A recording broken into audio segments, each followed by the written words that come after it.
Good evening everyone. सो अभी तक आपकी एग्जाम्स अच्छी गई होगी और नाउ जो आपका नेक्स्ट अकाउंट का पेपर आने वाला है डीएससी 112 फाइनेंशियल अकाउंटिंग 2। और आप सबके रेगुलर कोचिंग जो है वो कंटिन्यू है, सो आप लोगों के पास इतना टाइम नहीं होता। फाइनेंशियल अकाउंटिंग 2 में कुछ चैप्टर ऐसे हैं जो आपने सीएमए फाउंडेशन लेवल्स पे पढ़ लिए है, जॉइंट वेंचर, दूसरा कंसाइनमेंट। बट वहां पे आपने एमसीक्यू वे में पढ़ा था, अब यहाँ पे आपको कंप्लीट डिस्क्रिप्टिव वे में सारे के सारी चीजें सॉल्व करनी रहेगी। ठीक है। और ये अकाउंटिंग 2 जो पेपर है उसमें दो चैप्टर ऐसे जो आपने अभी तक कहीं नहीं पढ़े हैं, एक ब्रांच अकाउंटिंग और एक हायर परचेज। ठीक है। तो अब ये चारों के चारों जो आपके टॉपिक है, consignment, joint venture, hire purchase हो गया, ब्रांच अकाउंटिंग हो गया, ये सारे प्रैक्टिकल है। कभी कभार यूनिवर्सिटी इसमें थियोरेटिकल क्वेश्चन पूछ लेती है, तो मैंने आईएमपी के अंदर कुछ थ्योरी क्वेश्चन भी डाले। आपको ध्यान क्या रखना है कि अगर सामने थ्योरी क्वेश्चन मिल रहा है आपको, और अगर आपको वो आता है, गो विथ थ्योरी, क्योंकि आपका टाइम बचेगा और ये बहुत ही लेंथी पेपर होने वाला है और आपके पास सिर्फ 2 आवर्स होंगे। ठीक है। नंबर ऑफ लेजर अकाउंट्स आपको प्रिपेयर करने होते हैं, तो थोड़ा स्मार्ट वर्क आपको करना होगा। मैं आपको बीच बीच में समझाता जाऊंगा जब मैं आपको IMP question and paper style समझाऊंगा। अच्छा, इस आईएमपी वीडियो के बाद एक ही वीडियो में बनाऊंगा जिसके अंदर मैं आपको चारों चैप्टर के जो मैंने आपको आईएमपी दी है वो विथ आंसर के साथ, प्रॉपर एक्सप्लेनेशन के साथ मैं आपको समझा दूंगा। अपार्ट फ्रॉम दैट, इस बार मैंने अकाउंटिंग 2 में आपके लिए एमसीक्यू भी रेडी किए हैं। ठीक है। जितने भी एमसीक्यू मोस्ट प्रोबेबल है जो एग्जाम में पूछे जा सकते हैं। ठीक है। तो उसमें से कुछ आईएमपी एमसीक्यूज की लिस्ट भी मैं आपको प्रोवाइड करूंगा with answer, with practical explanation के साथ, वो एमसीक्यू मैं आपको दे दूंगा। इतना मोर देन इनफ होगा आपके अकाउंटिंग 2 पेपर के लिए। आराम से आप उसमें 40-45 आराम से आउट ऑफ 50 स्कोर कर सकते हो, अगर आपको कॉन्सेप्ट पे अच्छे से ग्रिप है तो। ओके, चलिए स्टार्ट करते हैं अपने एक बार आईएमपी टॉपिक के साथ। चलिए, एक और चीज मैं आपको बता दूं, जैसे मैं आपको बीकॉम के ये सब मटेरियल एंड वीडियोस वगैरह प्रोवाइड करता हूं जो बच्चों के लिए काफी हेल्पफुल होते हैं, कमेंट्स में भी मैंने देखे हैं। अल्टीमेट टारगेट जैन इंस्टीट्यूट का क्या है कि जब आप कोई प्रोफेशनल कोर्स कर रहे हो तो ये सब छोटे मोटे जो आप ग्रेजुएशन के कोर्स चला रहे हो, कर रहे हो, उसमें आपको ज्यादा टाइम डिवोट ना करना पड़े, आपका ज्यादा टाइम वेस्ट ना हो। अपार्ट फ्रॉम दैट, नॉट सिर्फ इन बीकॉम के अंदर, CMA foundation, inter and final level पे भी before examination, 1 month before, one shot revisionary video हम ऑलवेज लॉन्च करते हैं।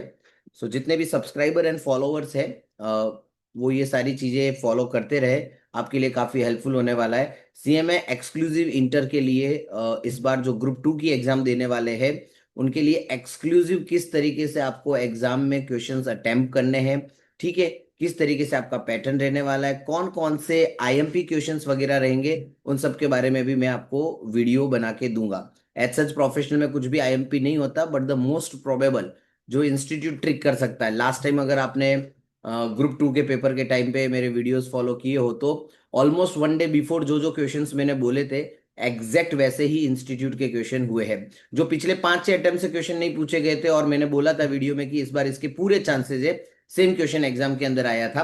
ठीक है। ऐसी बहुत सारी चीजें हैं जो मैं आपको टाइम टू टाइम अपडेट करता रहूंगा। उसके अलावा भी जो सीएमए एक्सक्लूसिव सीएमए स्टूडेंट्स हैं, जो राइट नाउ अगर फाउंडेशन में फेल हो गए थे या फिर जो अभी इंटर कर रहे हैं, उनको कोई भी दिक्कत हो रही है, कोई भी प्रॉब्लम हो रही है, वो बिंदास मुझे डायरेक्टली कांटेक्ट कर सकते हैं। चलिए let's start with IMP section.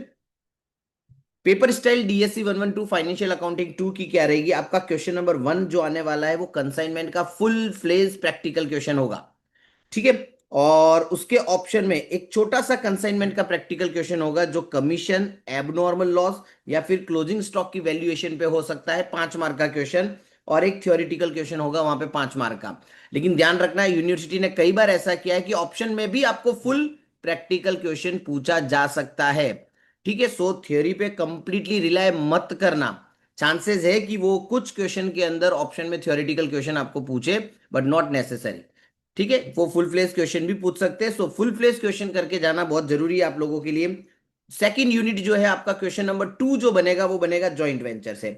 एक जॉइंट वेंचर का फुल क्वेश्चन होगा जिसमें आप bank account, joint bank, joint venture and को वेंचरर्स के अकाउंट प्रिपेयर करते हो, वो वाला क्वेश्चन होगा।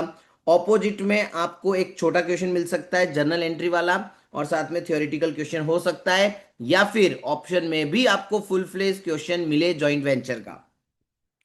क्वेश्चन नंबर 3 आपके ब्रांच अकाउंट से आएगा जिसमें डिपेंडेंट ब्रांच का क्वेश्चन होगा, और ऑप्शन में ब्रांच अकाउंट का इंडिपेंडेंट ब्रांच का क्वेश्चन आपको पूछा जाएगा। इसमें अभी तक कभी थ्योरेटिकल क्वेश्चन उन्होंने नहीं पूछा है। सो दोनों ही फुल क्वेश्चन क्वेश्चन नंबर 3 में पूछे गए हैं। ठीक है, इसके अंदर मैं आपको बताऊंगा कि आपको इंडिपेंडेंट ब्रांच का ही क्वेश्चन ऑप्ट करना है, क्योंकि ये कम टाइम में जल्दी से खत्म हो जाता है और बहुत ही इजी टॉपिक है। आगे मैं आपको बताता जाऊंगा। क्वेश्चन नंबर 4 आपका हायर परचेज, फुल क्वेश्चन पूछा जाएगा हायर परचेज का। एंड ऑप्शन में हायर परचेज का एक छोटा क्वेश्चन और हायर परचेज की थ्योरी हो सकती है, या फिर full fledge question hire purchase का ऑप्शन में मिले आपको 10 मार्क का। एमसीक्यूज, सॉरी एनी 5 नहीं, यहां पे आपको आएंगे एनी 10। ठीक है, जो भी आपको 12 एमसीक्यू पूछे जाएंगे, आउट ऑफ 12 आपको 10 एमसीक्यूज जो है वो करने रहेंगे, जिसमें प्रैक्टिकल रिलेटेड एमसीक्यू हो सकते हैं, प्योरली थ्योरेटिकल एमसीक्यू हो ऐसा जरूरी नहीं है। सो अगर आपके पास ऊपर वाले चारों टॉपिक का बेसिक नॉलेज नहीं है, तो शायद आप एमसीक्यू के प्रैक्टिकल पोर्शन में फंस जाओ। फिर भी मैं आपको एक एमसीक्यू का पूरा जो जितना भी समराइज बुक बैंक मैंने बनाया है वो मैं आपको प्रोवाइड करूंगा पूरा का पूरा। चलिए, अब मैं आपको सारे के सारे यूनिट के आईएमपी क्वेश्चंस बता देता हूं। ये आपके बुक के क्वेश्चन है, ठीक है, जिसको आपको बुक में अवेलेबल हो तो वेल एंड गुड, नहीं है तो ये क्वेश्चन पूछने के पूरे पूरे चांसेस है। नाम और अमाउंट बदलेगा यूनिवर्सिटी, उससे ज्यादा कुछ नहीं होने वाला। ठीक है, तो ज्यादा आपको हेडेक नहीं लेना है, जितना मैं बोल रहा हूं उतना ही करना है। कंसाइनमेंट में मैं आपको दे रहा हूं टोटल 3 या 4 क्वेश्चन। एक क्वेश्चन नंबर 1 होगा फुल फ्लेज क्वेश्चन। आपके क्वेश्चन की लेंथ से आइडिया आ जा रहा होगा कि कितने लेंथी क्वेश्चन पूछे जाते हैं यूनिवर्सिटी में। क्वेश्चन नंबर 2 सिमिलर क्वेश्चन ही है। क्वेश्चन नंबर 3, ठीक है, ये 3 क्वेश्चन मैं आपको दे रहा हूं। ये 3 क्वेश्चन में से एक क्वेश्चन मैं आपको अच्छे से समझाऊंगा, ताकि एटलीस्ट आप डेबिट एंड क्रेडिट में एंट्रीज अच्छे से लिख के आ सके। इन केस टैली नहीं होता है, इन केस प्रॉफिट वगैरह नहीं निकाल पाते हो, चलेगा, लेकिन आपको एंट्रिया लिखनी आनी चाहिए, जो भी आप लेजर्स प्रिपेयर कर रहे हो उसके अंदर। तो वो मैं आपको एक क्वेश्चन फुल फ्लेश करवाने वाला हूं। फिर कुछ थ्योरेटिकल क्वेश्चन मैंने रखे हैं कि which accounts are open in the book of consignor and explain with example, ये पूछा जा सकता है। परफॉर्मा इनवाइस बनाइए इमेजिनरी फिगर के साथ। Then proforma invoice and account sale का डिफरेंस क्या है। General commission and del credere commission क्या होता है। मैं आपको जो आंसर वाला पीडीएफ देने वाला हूं, जो मैं आपको एक्सप्लेन करने वाला हूं, उसमें मैंने थ्योरी के भी आंसर लिख लिए। ठीक है, आपको कोई बुक खोल के पढ़ने की जरूरत नहीं, मैंने समराइज वे में प्रॉपर टेब्यूलर फॉर्म के अंदर सब कुछ प्रेजेंट करके रखा है। यूनिट 2 ज्वाइंट वेंचर में आपको एक क्वेश्चन मैंने डाला है, लगभग यहाँ पे भी 2 या 3 क्वेश्चन मैंने डाले हैं।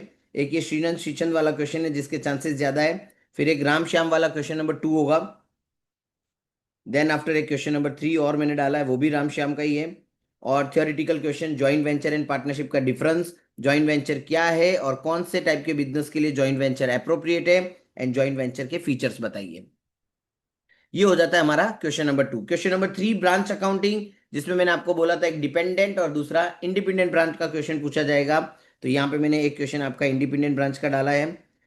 एक क्वेश्चन अगेन वापस सेकंड नंबर भी इंडिपेंडेंट ब्रांच का है, और थर्ड नंबर भी इंडिपेंडेंट ब्रांच का है। मैंने क्यों आपको डिपेंडेंट ब्रांच का क्वेश्चन यहाँ पे नहीं दिया है, क्योंकि ये तो ऑप्शन में पूछे जाने वाला ही है।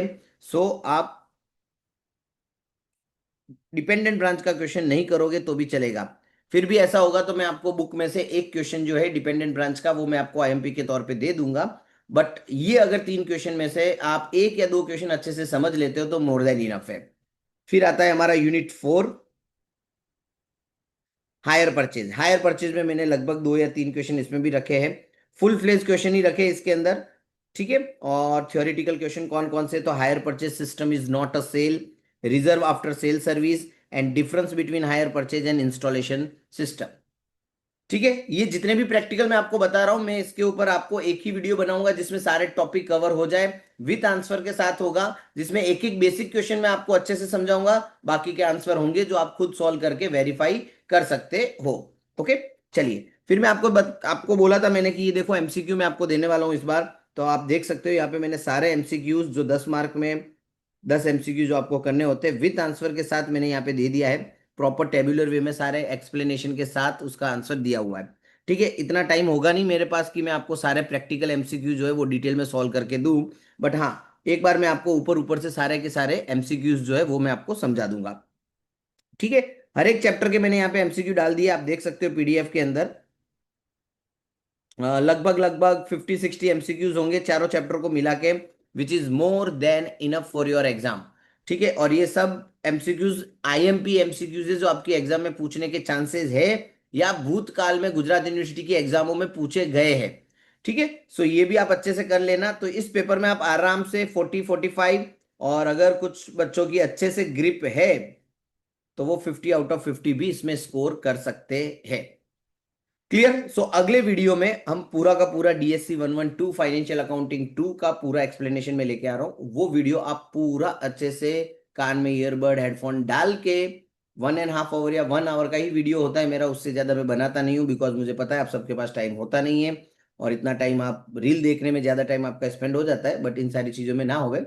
बट ऑब्वियस, बट कोई बात नहीं। आपको एग्जाम में अच्छे मार्क्स कैसे लाने हैं वो रिस्पॉन्सिबिलिटी मेरी है, और वो मैं आपको करके दे रहा हूं। ओके, चलिए बाय बाय, गुड नाइट।